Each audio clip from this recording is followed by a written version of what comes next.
I hope you are doing very well. Guys, in this video, we will be starting with the fifth chapter of ACCA F6, and the name of the chapter is Employment Income. So, employment income basically refers to salary income here, and the things that we will be studying in this video is कि salary कौन सी income होती है, amount that we received while in job, तो कौन सी income पे हमें tax लगता है और कौन से एक्सपेंडिचर हमें अलाउड होते हैं वाइल इन जॉब, और नेट हमारी एम्प्लॉयमेंट इनकम कितनी आती है, कि कौन सी इनकम मेरी एसेसिबल है, कौन सी डिडक्शंस और एक्सपेंसेस हैं जो मुझे अलाउ हो जाएंगे, और नेट कितनी एम्प्लॉयमेंट इनकम मेरी टैक्सेबल होगी। हम ये चीज़ इस चैप्टर में पढ़ेंगे। तो सबसे पहला जो हमारा टॉपिक आता है इस चैप्टर में, that is employment versus self employment. तो देखो, इसका मैं तुम्हें एग्जांपल देता हूँ। तो एक होता है हमारा टॉपिक एम्प्लॉयमेंट और एक टॉपिक होता है हमारा सेल्फ एम्प्लॉयमेंट। अब तुम कहोगे सर दोनों में फ़र्क क्या है? एम्प्लॉयमेंट वैसे तो देख के पढ़ के तुमको पता है एम्प्लॉयमेंट मतलब कि जो एम्प्लॉई है, जो पर्सन है, वो किसी एम्प्लॉयर के नीचे जॉब कर रहा है। एक उसका एम्प्लॉयर है, कंपनी जिसके अंदर वो जॉब कर रहा है। और सेल्फ एम्प्लॉयमेंट मतलब जैसे एक पर्सन है, वो अलग अलग कंपनी से कॉन्ट्रैक्ट्स लेता है। जैसे ही इज़ इंडिपेंडेंट पर्सन, इससे कुछ काम पकड़ ले। जैसे अकाउंटेंट है, इसने बहुत सारी कंपनीज की अकाउंटिंग का काम पकड़ा हुआ है, तो ही is not doing job, he is not doing job for them, but वो एक कॉन्ट्रैक्ट बेसिस पे उनसे काम कर रहा है कि आपके इस साल के अकाउंट्स मैं बनाऊंगा। तो that is called self employment और this is called employment job. अब पॉइंट क्या है, दोनों में डिफरेंस क्या है? देखो, दोनों केसेस में यहाँ पे एक एम्प्लॉयर इसको कुछ अमाउंट दे रहा है, यहाँ पे 4-5 एम्प्लॉयर्स को कुछ अमाउंट दे रहे हैं। तो even if in both cases, चाहे ये एम्प्लॉयमेंट है चाहे सेल्फ एम्प्लॉयमेंट, ये अमाउंट अर्न कर रहा है। तो तुम बोलोगे कि सर इसमें प्रॉब्लम क्या है? फिर तो टैक्स तो दोनों तरीके से सेम ही होगा। पॉइंट क्या है, इन दोनों में बहुत ज़्यादा डिफरेंस है। क्यों डिफरेंस है? क्योंकि एम्प्लॉयमेंट के अंदर हमारे एक्सपेंसेस पे कुछ लिमिटेशंस हैं कि ये एक्सपेंसेस अलाउ होंगे, ये एक्सपेंसेस अलाउ नहीं होंगे।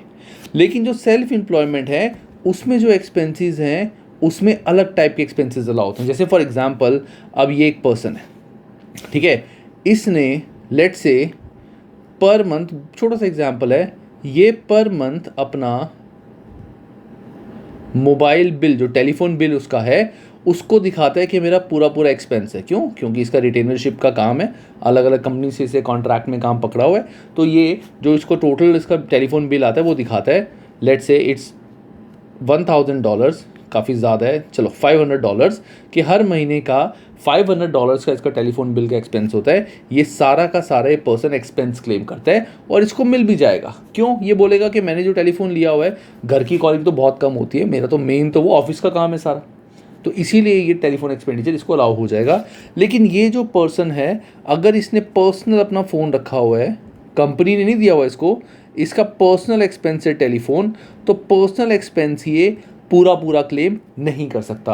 वो सिर्फ उतना ही क्लेम कर पाएगा जो उस कंपनी में यूज़ हुआ है। तो टेक्निकली देखा जाए तो टेलीफोन एक्सपेंसेस बहुत कम ही वो क्लेम कर पाएगा, जबकि ये पर्सन पूरा क्लेम कर सकते हैं। ऐसे बहुत सारे एक्सपेंसेस होते हैं जो इस पर्सन को नहीं मिलेंगे, इस पर्सन को मिलेंगे। तो बहुत सारे लोग क्या करते हैं, वो जानबूझ के ये बोलते हैं कि मैं तो एम्प्लॉयमेंट थोड़ी कर रहा हूँ, मैं तो सेल्फ एम्प्लॉयड हूँ, अभी मेरे पास एक ही कंपनी है, मुझे एक कंपनी से ही काम आता है, लेकिन आगे जाके मैं और भी काम पकड़ूंगा। तो बहुत ज़्यादा फ्रॉड्स होने लगे, बहुत लोग ये चीट करने लगे कि हम एम्प्लॉय नहीं हैं, हम सेल्फ एम्प्लॉयमेंट में काम कर रहे हैं, ठीक है, ताकि वो बहुत सारे एक्सपेंसेस क्लेम कर सके और अपना टैक्स बचा सके। तो इस पे बहुत सारी केस स्टडीज़ हुई, बहुत लड़ाई हुई, कोर्ट में मैटर गया। तो कोर्ट ने कुछ छोटे मोटे हमें पॉइंट्स बताए हैं, जिन पॉइंट्स पे हम इन दोनों को डिफ्रेंशिएट कर सकते हैं कि ये एम्प्लॉयमेंट है या सेल्फ एम्प्लॉयमेंट। अब जैसे मैं तुम्हें एक बात बोलता हूँ, ये जो पर्सन था, लेट से एक एम्प्लॉई है, इसके पास एक कॉन्ट्रैक्ट ऑफ एम्प्लॉयमेंट है कि हमने आपको, कि you are being hired by the company for this job, इस चीज़ के लिए। अब इसमें तुम एक लाइन चेंज कर दो कि तुम इस कंपनी में एज एम्प्लॉई आओगे, वो लाइन नहीं लिखो, तो तुम बता ही नहीं सकते कि ये इसको कॉन्ट्रैक्ट बेसिस पे काम मिला है या फिर ये एम्प्लॉयमेंट बेसिस पे काम मिला है। ये तो बोल देगा मुझे कॉन्ट्रैक्ट बेसिस पे काम मिला है ना। तो इसीलिए गवर्नमेंट में इन्होंने जब ये केसेस हुए कुछ हुए तो बहुत सारी केस स्टडीज़ के बाद इन्होंने कुछ फाइनल अमाउंट बनाया, तो इन्होंने फाइनल कुछ पॉइंट्स निकाले। तो इन्होंने सब कुछ यही बताया कि an employ is taxable under employment income, self employ person is assessed on the profits derived from his her trade, profession और वोकेशन। अब वोकेशन क्या होता है? इट्स नॉट वेकेशन, छुट्टियाँ नहीं, but vocation is like vacation. Vocation मतलब जब बंदा कुछ पार्ट टाइम जॉब करता है, पार्ट टाइम कुछ बिजनेस करता है अपना, कि वैसे कुछ और कर रहा है और पार्ट टाइम, जैसे मैं हूँ। अब मैं बोलूँ कि मेरा जो मेन प्रोफेशन है, अब तो चलो I have shifted to YouTube now, थोड़ा सा मेरा अपना प्रैक्टिस भी है थोड़ी बहुत, प्लस मेरा अपना कोचिंग का भी है जो मैंने कम कर दिया because I need to give time to YouTube. तो जैसे मैं बोलता हूँ मेरा कोचिंग और जो मेरा प्रोफेशन है CA, that was my main business, YouTube was just a vocation, कि मेरा एक पार्ट टाइम जॉब था, तो दैट इज़ वोकेशन। ठीक है। So following principles laid down by statute and case law decisions, के बहुत सारे प्रिंसिपल्स बने हैं जो गवर्नमेंट ने और केस लॉ के डिसीजन से बने हैं, कि अगर हमें ये देखना है कि वेदर पर्सन इज एम्प्लॉयड और सेल्फ एम्प्लॉयड, तो पॉइंट इज अगर कॉन्ट्रैक्ट में लिखा हुआ है ऑफ सर्विस, कि हमने उसको कहीं भी हमें ऑफ सर्विस टर्म मिली, so that means this states employment, कि ये उस कंपनी का एम्प्लॉय है। और अगर लिखा हुआ है फॉर सर्विसेज, कि हमने उस सर्विस के लिए उसको रखा है, so that will be stated as a self employment. तो एम्प्लॉयमेंट कॉन्ट्रैक्ट में अगर ऑफ सर्विस लिखा हुआ है, दैट मीन्स वो एम्प्लॉयमेंट के लिए आया हुआ है, और अगर फॉर सर्विसेज कि हमें उसकी सर्विसेज लेनी है, तो he will be called as a self employ. अब however, even in the absence of a written contract of service, any of the following matters would corroborate the existence of such contract and therefore employment। अगर कोई भी ऐसा contract हो गया तो उसे में पता चल जाएगा कि एम्प्लॉयमेंट है या नहीं। तो पहला है म्यूचुअलिटी ऑफ द ऑब्लिगेशन। इसका मतलब क्या लिखा है कि काम किसने देना है, काम कौन करेगा। तो अगर ऑब्लिगेशन, काम लाने का ऑब्लिगेशन एम्प्लॉयर के ऊपर है, और एम्प्लॉय को तो सिर्फ है कि उसको काम करना है, एम्प्लॉय को काम नहीं लेके आना, उसका काम है कि जो एम्प्लॉयर ने उसको काम दिया वो काम करना। और दूसरा, जो एम्प्लॉयर ने, जैसे ये है एम्प्लॉयर ELR और ये है एम्प्लॉय ELE, एम्प्लॉय। एम्प्लॉयर ने एम्प्लॉय को काम दिया और एम्प्लॉय इस काम को मना नहीं कर सकता कि नहीं मैं ये काम नहीं करूँगा, जो भी एम्प्लॉयर ने उसको काम दिया उसको काम करना पड़ेगा। ठीक है ना। अगर तुम जॉब कर रहे हो, तुम्हारा एम्प्लॉयर तुम्हें आके बोले कि हाँ ये काम करना है, यू कैन नॉट से नो, तभी तो तुम्हें सैलरी मिल रही है, तो यू कैन नॉट से नो। लेकिन मान लो अगर तुम कॉन्ट्रैक्ट पे हो और तुम्हें उस पर्सन ने, अब एम्प्लॉयर रिलेशन नहीं है, तुम्हें उस पर्सन ने कुछ काम दिया और तुम्हारे पास राइट है उस काम को मना करने का कि नहीं ये काम मैं नहीं करता, I can't do this work, आप किसी और से करा लो। अगर तुम्हारे पास राइट है ये काम करने का, then it will be self employment. तो यहाँ क्या लिखा हुआ है कि an employ would not normally be in position to decline the work when offered, so that means कि वो एम्प्लॉयमेंट में है, और अगर वो डिक्लाइन कर देता है सो दैट मीन्स वो सेल्फ एम्प्लॉयमेंट में है।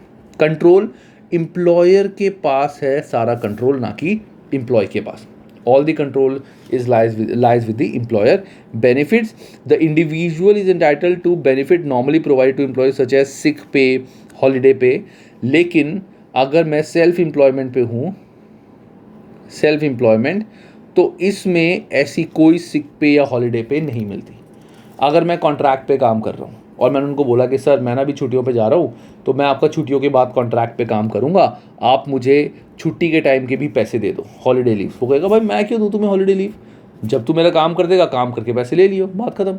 लेकिन अगर मैं जॉब कर रहा हूँ और मैं साल में 1-2 हफ्ते की छुट्टी लेता हूँ, तो उनको मुझे पैसे देने पड़ेंगे हॉलीडे लीव के, कि पूरा साल काम करता है भैया हमारी कंपनी में, तो कुछ दिन के लिए हॉलीडे भी जा सकता है, छुट्टी अगर उसने बचाई हुई है जो अलाउड है।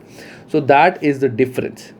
Next, basis of payment. If the individual is committed to work a specified number of hours at certain fixed times, so that means कि वो एक एम्प्लॉय है।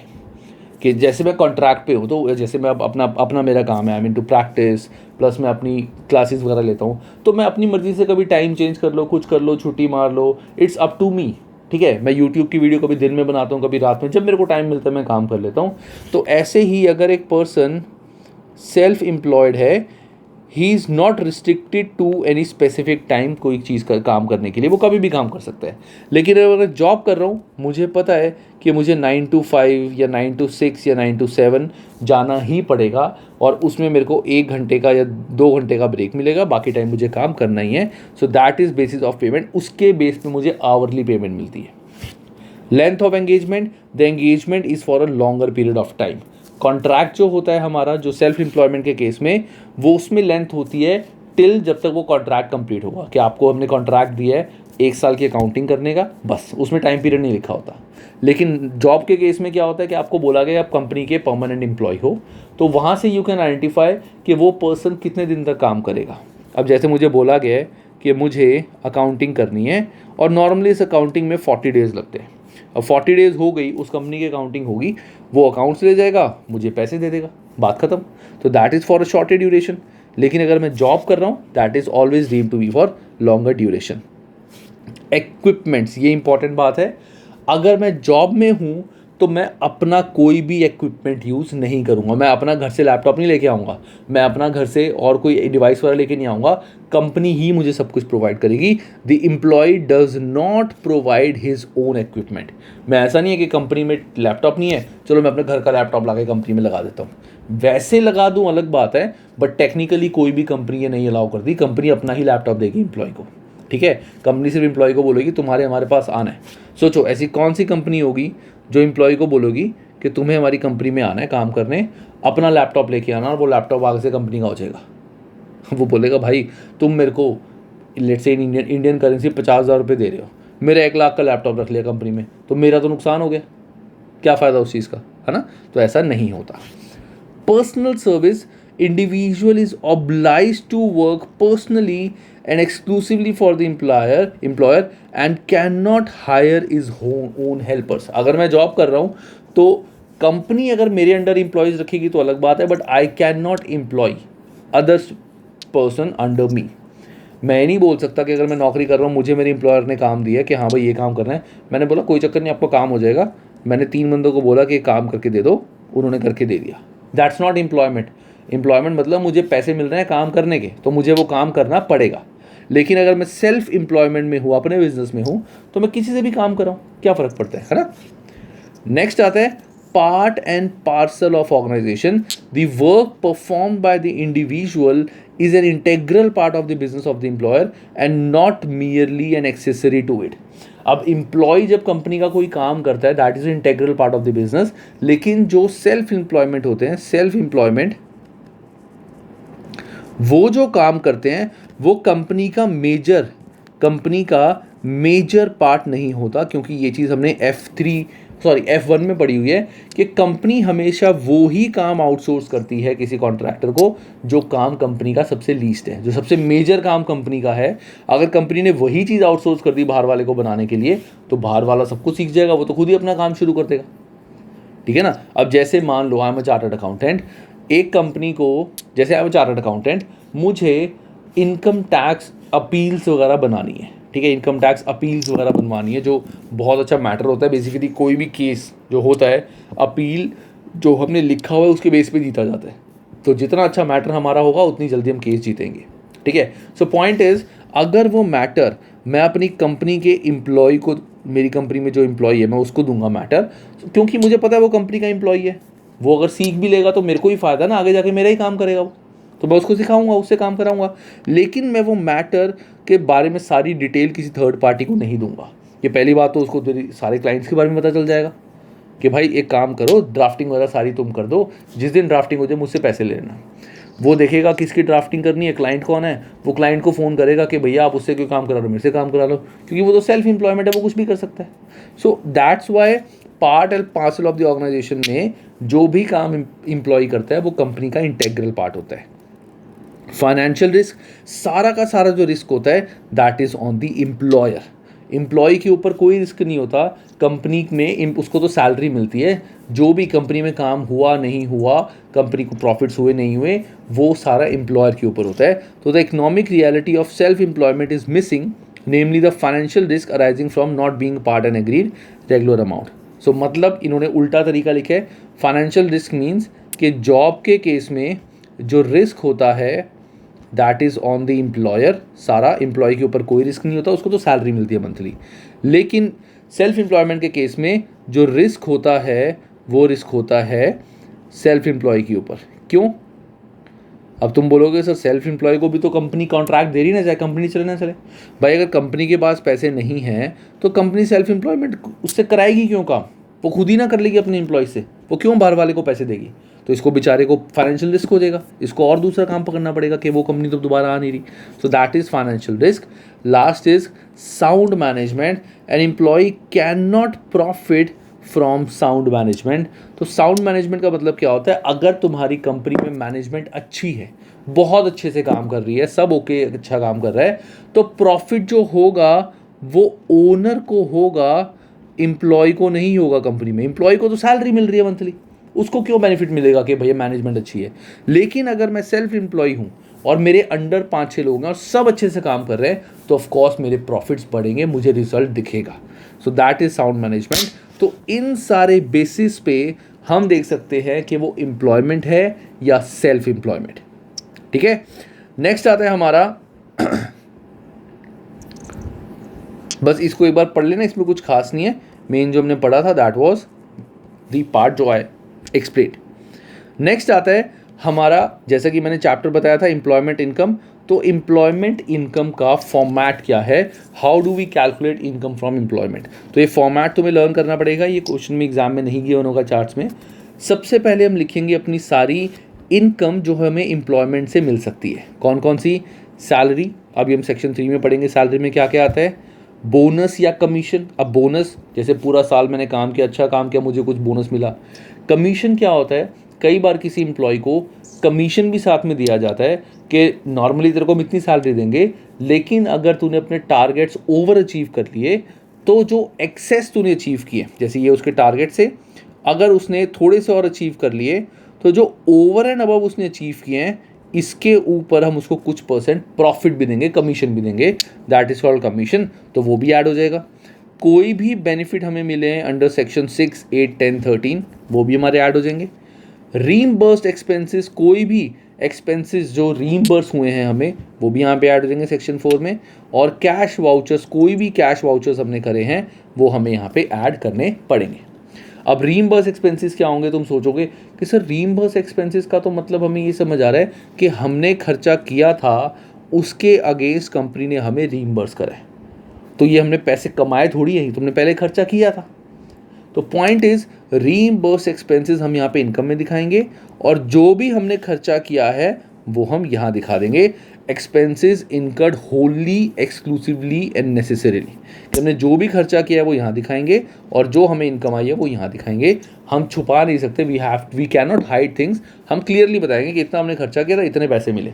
हो सकता है एक कम मिले हो सकता है ज़्यादा हो सकता है एक्सपेंसेस कम हो, ये ज़्यादा हो, ठीक है ना। तो हमें वो यहाँ दिखाना पड़ेगा। अब आते हैं less allowable deduction under section 4, जो हम पढ़ेंगे अभी। कौन कौन से एक्सपेंसेस हमें अलाउड होते हैं एक्सपेंस? तो पहला है expenses incurred wholly, exclusively, necessarily, जो मैंने बताया था। Contribution to employers occupational pension scheme, कि एम्प्लॉयर ने कोई पेंशन स्कीम स्टार्ट करी हुई है तो एम्प्लॉय अपनी सैलरी में से कुछ पार्ट उस स्कीम में ट्रांसफ़र करता है कि कल को जब मैं बूढ़ा हो जाऊंगा तो पेंशन के तौर पे मुझे वो पैसे मिलेंगे।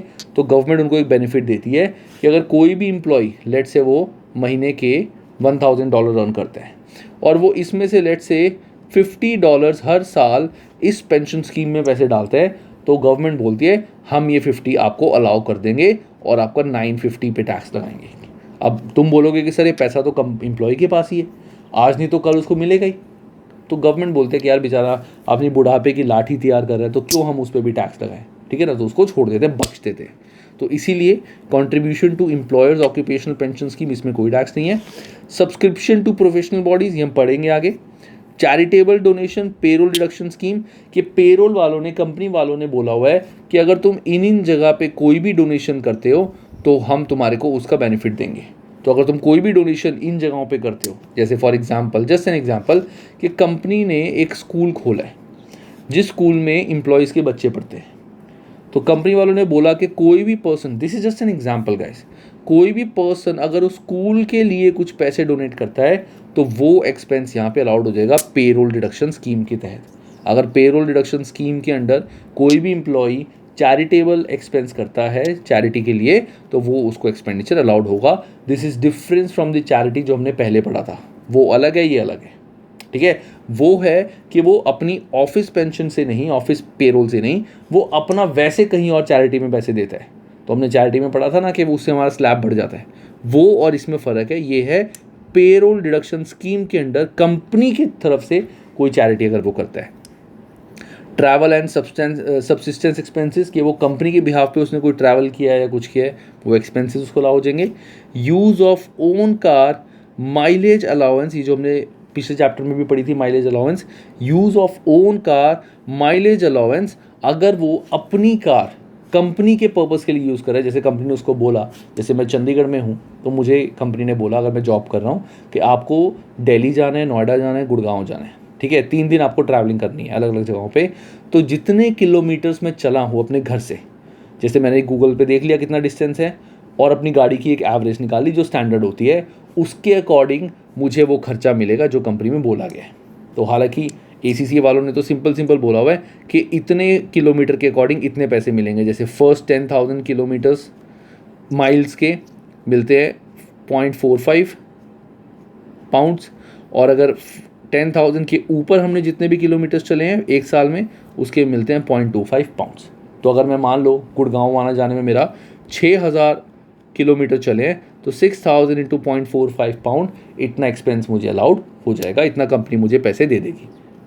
तो अगर मैं ऐसा चला हूँ तो ये मुझे एक बेनिफिट मिल जाएगा, और अगर कंपनी ने मुझे खर्चा रीइंबर्स किया तो उसको मैं यहाँ पे ऐड बैक कर दूंगा कि मेरा इतना खर्चा हुआ था एज़ पर रूल्स और इतना कंपनी ने रीइंबर्स कर दिया, ठीक है। सो ये एक फॉर्मेट है, इसको पॉज कर लो, इसको बहुत अच्छे से पढ़ लो, ये तुम्हें बाय हार्ट लर्न होना चाहिए एक एक वर्ड। अब नेक्स्ट टॉपिक जो हमारा आता है guys, that is basis of assessment. अब सबसे पहली जो चीज़ इसमें है, अब याद रखना इसमें जो भी हम पढ़ेंगे सब कुछ इंपॉर्टेंट है और सब कुछ तुम्हें अच्छे से याद करना है। अब कोई भी चीज़ तुम्हारे को एज सच एग्जाम्स में नहीं गिवन होगी, वहाँ सिर्फ तुम्हारे को टैक्स रेट ये सब गिवन होता है, लेकिन कैसे कैसे क्या चीज़ कैलकुलेट करनी है वो सब तुम्हें याद रखना है। तो एज अ प्रोफेशन ACCA तुम्हें ये सारी चीज़ें अच्छे से पढ़नी और याद करनी पड़ेंगी। So next point is basis of assessment. So the point is how much and what income is assessable to tax for a employee. So for all the directors, जैसे तुम सबको पता है कि directors are also employee of company. Directors भी company के employee होते हैं. So all directors and employees are assessed on the amount of earning received in the tax year, that is on receipt basis, कि जिस time पे उनको पैसा है। अभी यहाँ पे एक चीज़ है जो हम आगे पढ़ेंगे, बट अभी के लिए तुम्हें क्या याद रखना है कि जिस टाइम पे उनको इनकम आई उस टाइम पे वो टैक्सेबल होगी। लेट्स से अगर 3 अप्रैल को उनको सैलरी मिली है so it will B taxed, लेकिन अगर 7 अप्रैल को सैलरी मिल रही है तो वो हमारा 21-22 में नहीं आएगी, वो 22-23 में जाएगी, ठीक है ना। तो 7 अप्रैल 22 को अगर सैलरी मिली है, लेट से, चलो मैं पूरा लिखता हूँ, अगर 3 अप्रैल 22 को सैलरी मिली है so that will B accessible in 21-22 tax year.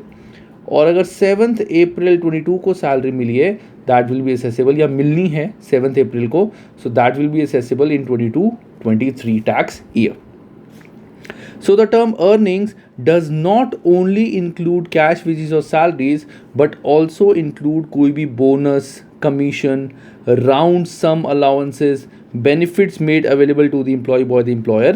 मतलब कोई भी तुम्हें monetary benefit employer की तरफ से मिला है तो that will be included in the earnings।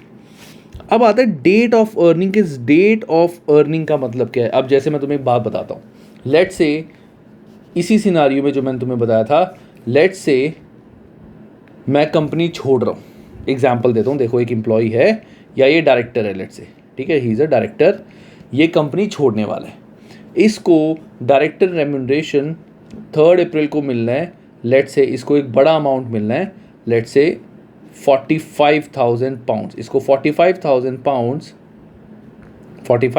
Pound इसको मिलने हैं, किसको? 3 अप्रैल को। और इसकी ऑलरेडी जो इनकम थी लेट्स से 1 लाख पाउंड थी, जो पूरा साल हुई थी, और 3 अप्रैल को इसको इतने पैसे मिलने हैं।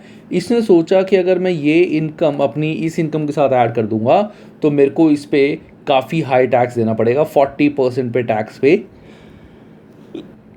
करना पड़ेगा, ठीक है। लेकिन अगर मैं इस इनकम को 3 अप्रैल की जगह मैं दिखा दूं कि मेरे को ये पैसे एक्चुअली 7 अप्रैल को मिले और मैं डायरेक्टर था, मैंने कंपनी छोड़ दी, उसके बाद मैंने पूरा साल कोई काम ही नहीं करा, मुझे पता है, तो उस केस में मैंने क्या किया, इस इनकम को 3 अप्रैल की जगह मैंने दिखा दिया मुझे 7 अप्रैल को मिली है, तो ये इनकम नेक्स्ट फाइनेंशियल ईयर में चलेगी, नेक्स्ट टैक्स ईयर में चलेगी 45,000, और इस पे मेरे को टैक्स कम लगा कि 0237700 पे कम टैक्स और रिमेनिंग इस पे, तो काफ़ी मेरा टैक्स सेव हो गया जस्ट बिकॉज मैंने यहाँ पे डेट चेंज कर दी कि कब मुझे सैलरी एक्चुअली मिली है। क्योंकि हमने क्या पढ़ा था कि जिस टाइम पे सैलरी मिलती है उस टाइम वो टैक्सेबल होती है। लेकिन यहाँ पे इन्होंने क्या बताया, the date of receipt is earlier of मतलब कि या तो जैसे मैं बोलता हूँ, एक होती है हमारी ड्यू डेट, एक होती है रिसीट डेट, एक होती है ड्यू डेट, एक होती है रिसीट डेट। अब let's say for example case number A, मेरी ड्यू डेट थी 3 अप्रैल और पैसे मुझे मिले 7 अप्रैल को, तो I will see earlier of the following, तो ड्यू डेट मेरी पहले आ रही है, दैट मीन्स इस डेट को, due date means entitle for such payment, के इस दिन मुझे वो पैसे मिलने थे, इस डेट को पैसे आने थे, तो मैं इस डेट को अपनी रिसीट डेट मान लूँगा 3 अप्रैल, इसका कुछ नहीं करूँगा, ठीक है। So earlier of any date. अब तुम कहोगे सर ऐसे तो हमेशा पेमेंट ड्यू के बाद ही मिलती है, तो हमेशा ड्यू ही डेट हमारी आएगी earlier.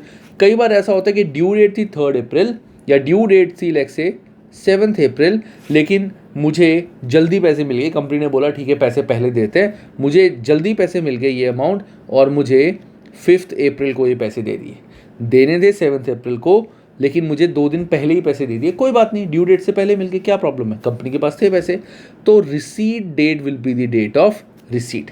So point is the date of receipt is earlier of any of the following, actual payment जिस दिन मेरे को हुई है, या फिर बिकमिंग एंटाइटल टू मतलब ड्यू डेट, इन दोनों में से कोई भी अर्लियर, इसमें से जो भी डेट पहले आएगी उस डेट को मैं अपनी इन अर्निंग रिसीव की डेट मानूंगा। सो इसका मतलब क्या है कि मैनिपुलेशन बहुत इजीली नहीं हो सकते। अब in case the directors who are in a position to manipulate the timing of payment there are extra rules. अब कई बार डायरेक्टर्स होते हैं, उनके पास ऑप्शन होता है कि मैं, अब directors are like the owner of the company, top most position पे, और उनको भी सैलरी मिलती है, वो बोलते हैं कि अगर हम 3 अप्रैल को अपनी सैलरी दिखाएंगे तो वो इस साल ऐड हो जाएगी, हम अपनी डेट ऑफ पेमेंट ही दिखा देते हैं कि 7 अप्रैल को ही एंटाइटल होगा और 7 अप्रैल को ही पैसे मिलेंगे। सो दैट मीन्स मेरा पूरा टैक्स ईयर चेंज हो जाएगा, because they are like owner on the topmost position of the company, so they can change anything in the company. So अब उस केस में there are extra rules, ठीक है। So in case directors have the option कि वो जो उनकी salary, उनकी जो उनको जो भी सैलरी मिलेगी उसकी डेट चेंज कर सके, तो उनके लिए 2 और नए रूल्स बनाए हैं। जो ऊपर वाले रूल्स हैं वो तो एप्लीकेबल हैं ही, उसके साथ 2 रूल्स क्या हैं, when sums on account of earning are credited in the company's accounts। अब credited in the company's account मतलब कि कंपनी के अकाउंट में हम लेट्स से सिंपल एक जर्नल एंट्री कर चुके हैं, हमने अभी कंपनी के अमाउंट यानी बैंक अकाउंट से पैसे ट्रांसफ़र नहीं किए हैं, हमने जर्नल एंट्री कर दी कि हमने डायरेक्टर को सैलरी देनी है। क्योंकि देखो पॉइंट क्या है, लॉजिक देखो, अगर कंपनी डायरेक्टर को सैलरी 3 अप्रैल की जगह 7 अप्रैल को देगी, अगर कंपनी 3 अप्रैल की जगह 7 अप्रैल को डायरेक्टर को सैलरी देगी, तो कंपनी भी तो 3 अप्रैल को अपना एक खर्चा था सैलरी वाला वो क्लेम नहीं कर पाएगी। क्यों? क्योंकि सैलरी तो 7 को दी है। लॉजिक क्या लगाओ, कंपनी के भी तो प्रॉफिट्स होते हैं ना, तो कंपनी को भी तो जो टैक्स कैलकुलेट करना है तो कंपनी को भी दिखाना पड़ेगा मेरा खर्चा हुआ है। तो कंपनी ने जो सैलरी दी है डायरेक्टर को, वो खर्चा दिखाने के लिए वो डायरेक्टर्स क्या करते हैं, कंपनी की बुक्स में जर्नल एंट्री कर देंगे 3 को कि कंपनी की बुक से पैसे कट चुके हैं, और बैंक के थ्रू पेमेंट दिखा देंगे 7 अप्रैल को कि हमने पेमेंट 7 अप्रैल को ही देनी है। 4-5 दिन हमारा प्रोसेस होता है जो लग जाते हैं पेमेंट के लिए। तो अगर डायरेक्टर्स ऐसी कोई होशियारी कर रहे हैं, इन दैट केस जिस डेट को कंपनी अकाउंट में वो हमने क्रेडिट कर दिया, कंपनी की बुक्स में हमने जर्नल एंट्री कर दी कि डायरेक्टर्स को इतने पैसे देने हैं, वो दिन हमारा काउंट होगा डेट ऑफ सैलरी। और वेयर अर्निंग्स आर डिटरमाइंस, हम डायरेक्टर की अर्निंग कब डिटरमाइन करते हैं। जैसे मान लो ये एक मंथ है, ठीक है, दिस इज़ अ मंथ। अगर हम बोलते हैं कि मंथ से पहले एक पूरे महीने का जो भी काम उसने किया है, हम 1 महीने के 4-5 दिन पहले हम उसको पैसे दे देंगे। ये पूरे मंथ का जो काम है, जैसे अप्रैल का मंथ है, जैसे अभी चल रहा है जून, तो 30 जून का जो मंथ है हम उसको 28 जून को पैसे देते हैं। तो in that case before the end of the period of account अगर हमारा earning are determined, then end of that period. और अगर हम डिटरमाइन करते हैं आफ्टर दैट पीरियड के 30 जून को जो उसने काम किया है, उसकी सैलरी उसको 3rd ऑफ नेक्स्ट मंथ मिलेगी, तो 3rd जुलाई को मिलेगी। तो 3rd July date of earning are determined, उस डेट को हम अपनी डेट ऑफ एक्चुअल रिसीट मानते हैं। सो ये 2 नए रूल्स और आ जाते हैं इन केस डायरेक्टर्स अगर कुछ मैनिपुलेशन करते हैं। अब आता है deductibility of expenses from employment income. तो कौन कौन से एक्सपेंसेस एम्प्लॉयमेंट इनकम में से माइनस होंगे। तो एक सिंपल सा प्लेन लॉजिक तुम्हें क्या याद रखना है कि अगर एक एम्प्लॉई जैसे एक कंपनी है, एम्प्लॉय ने कंपनी के लिए कोई भी खर्चा किया, चाहे कंपनी में जैसे पेंशन स्कीम में कुछ पैसे दे दिए, कंपनी की तरफ से कुछ डोनेशन दे दी, कंपनी के लिए उसने अपनी गाड़ी यूज़ कर ली, कंपनी में उसने अपना लैपटॉप यूज़ करना शुरू कर दिया, जो उसका टेलीफोन बिल था उसमें से कुछ पार्ट कंपनी की कॉलिंग के लिए यूज़ होता था जो पेड था। सो वो वाली चीज़ें, तो लॉजिक इज़ अगर एम्प्लॉय ने कोई भी खर्चा कंपनी के लिए या कंपनी के बिहाफ पे करा है, सो वो ही खर्चा हम उसको अलाउ करेंगे एज एक्सपेंडिचर और उस पर कोई भी टैक्स नहीं देंगे, उसको टैक्स सेव करा देंगे। So expenditure is only deductible if it is incurred wholly, exclusively and necessarily in the performance of duties. अब जैसे फॉर एग्जांपल एम्प्लॉय को बोला ही नहीं गया था, जैसे मान लो मैं एक एग्जांपल देता हूँ, एम्प्लॉय को 4 बिल्डिंग छोड़ के जाना था जहाँ पे पैदल भी वो जा सकता था, फिर भी उसने गाड़ी कैब मंगाई और कैब से गया या अपनी गाड़ी यूज़ करी। जाने को वो पैदल भी जा सकता था, 1 मिनट का रास्ता था, तो it was not necessary to bring the cab. So income tax में अगर उसने इस चीज़ का डिडक्शन क्लेम करनी है तो इनकम टैक्स वाले बोलेंगे भाई 2 कदम चल के अगर तू पहुंचता तो तेरे को बेनिफिट मिलता, तो तू जानबूझ के तूने गाड़ी मंगाई है भाई, ये this is not a necessity, ये खर्चा बच सकता था तो तूने जानबूझ के खर्चा करा है, तो इसको हम अलाउ नहीं करेंगे। ठीक है, so that is the general rule. So general rule में जो इसमें लिखा हुआ है होलली एंड एक्सक्लूसिवली, नेसेसरीली, इसको इन्होंने यहाँ पे एक्सप्लेन किया हुआ है। इस चीज़ को एक बार पढ़ लेना, you just need to give it a plain read. ये मैं तुम्हें एग्जांपल दे दिया है। होलली एंड एक्सक्लूसिवली मतलब कंपनी के लिए, एक्सक्लूसिवली मतलब कि कंपनी की ड्यूटीज़ के लिए, किसी और चीज़ के लिए नहीं, कि एक तो सारा पैसा कंपनी के लिए खर्चा किया और वो खर्चा नेसेसरी था, it was not optional. That is the general rule. तो एक बार इसको पढ़ लेना, ये सारा समझ आ जाएगा। कोई भी डाउट हो तो मुझे कमेंट सेक्शन पे लिख देना, मैं उसका तुम्हें वहाँ पे समझा दूंगा, एंड इफ़ रिक्वायर्ड तो मैं वीडियो बना दूंगा। वैसे आई एम प्रिटी श्योर इसकी ज़रूरत नहीं पड़ेगी जब तुम इसको पढ़ लोगे। नेक्स्ट आता है expenditure allowed by statute. That means statute ने क्या बोला है कि कौन कौन से एक्सपेंडिचर एक एम्प्लॉय को अलाउ होते हैं। तो पहला, employ contribution to registered occupational pension scheme. इसकी कुछ लिमिट्स है, ये हम चैप्टर 6 में देखेंगे। अब कोई एम्प्लॉय है, वो अपने घर पे रहता है, एग्जांपल दे रहा हूँ, वो अपने घर पे रहता है, उसके डैड बहुत अच्छे बिजनेस में है, उसके पैसे बहुत आ रहे हैं, उसको पता है कि आफ्टर हिज एज ऑफ 55-60 जब वो रिटायर होगा तब उसको पैसे चाहिए होंगे, वो सारी की सारी सैलरी अपनी पेंशन स्कीम में डाल देता है। ठीक है, उसको पता है टैक्स तो लगेगा नहीं अगर मैं पेंशन स्कीम में डाल दूंगा, वो सारी की सारी सैलरी अपनी पेंशन स्कीम में डाल देता है। और उसके फादर को कोई इशू नहीं है, ठीक है भैया घर में पैसे खूब है, क्या दिक्कत है, क्यों अपना पैसा वेस्ट करना। तो उस केस में क्या होगा, गवर्नमेंट उस पूरे पैसे पे टैक्स करेगी या कुछ पार्ट छोड़ के बाकी पे टैक्स करेगी कि ऐसे तो फिर हमें तो टैक्स ही नहीं मिलने वाला। पेंशन स्कीम पे वैसे टैक्स नहीं है, बाद में पैसे आएंगे उस पर टैक्स नहीं लगेगा, तो सारे बंदे ये काम शुरू कर देंगे, है ना। Next, fees and subscription to professional bodies and learned societies, provided that the recipient is approved for the purpose by HMRC and its activity related to individuals employment.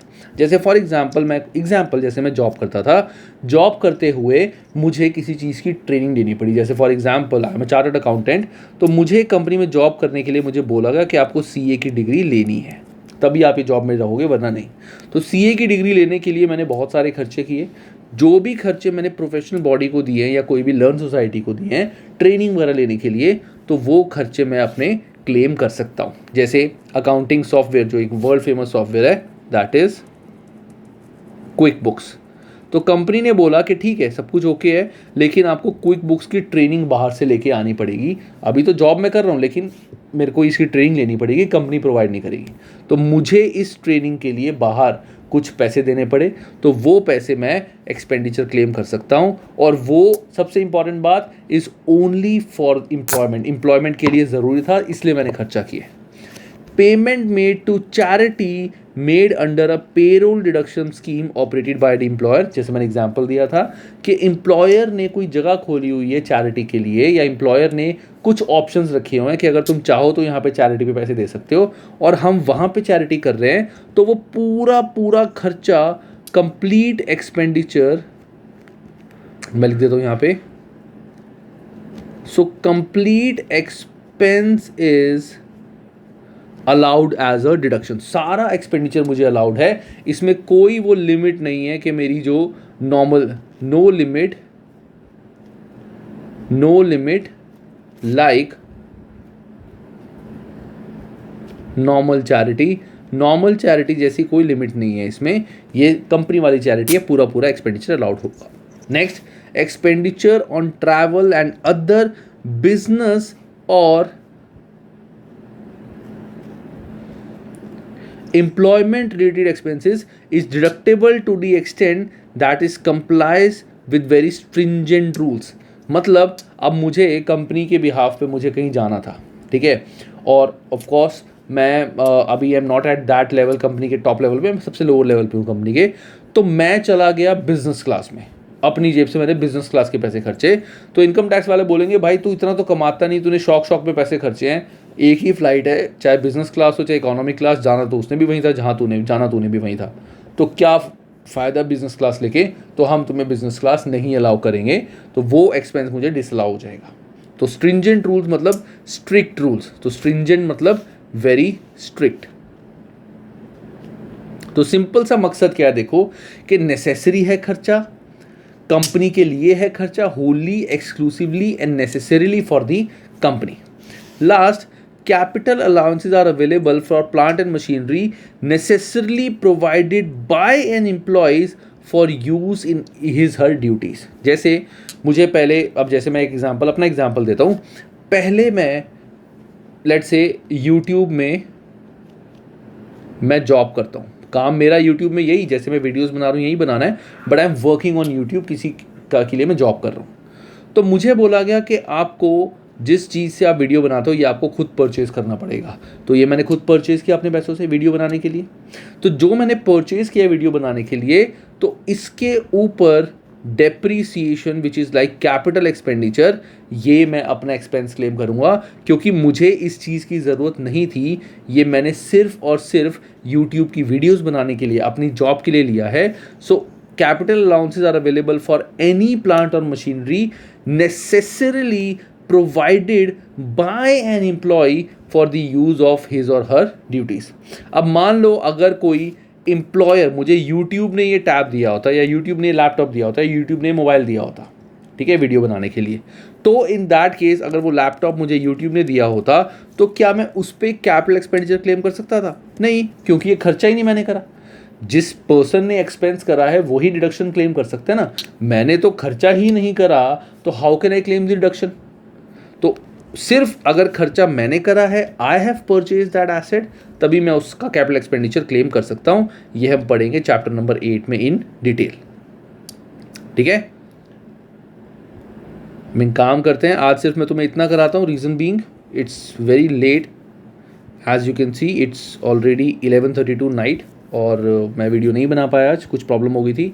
ये जो सिस्टम मेरा है वो थोड़ा ख़राब हो गया था, तो इसलिए तो बट आई ट्राई कि कल मैं बड़ी वीडियो बनाऊँ और इस चैप्टर को काफ़ी हद तक कवर कर दूँ। बट ये जो मैंने बताया है इसको बहुत अच्छे से थॉरली लर्न कर लेना आज। सो अब आता है पेरोल डिडक्शन स्कीम। अब पेरोल डिडक्शन स्कीम क्या होता है? So under the payroll deduction scheme an employ authorises his employer to make deductions from his salary and pay the amount over to specified charities. There is no limit on the amount of donations that employee can make under the scheme. The donations are deducted from employee's gross pay before tax pay is applied to taxable pay. मतलब जो normal उसकी पे होती है gross पे, उसमें से हम ये पूरा अमाउंट माइनस कर देते हैं। तो बेसिकली क्या होता है, जैसे ये एम्प्लॉयर है और ये है एम्प्लॉय। एम्प्लॉयर ने एम्प्लॉय को हर मंथ लेट से 1000 पाउंड देने एज सैलरी, या चलो 1000 बहुत कम हो जाएंगे बेचारे के लिए, 5000 पाउंड सैलरी देनी है।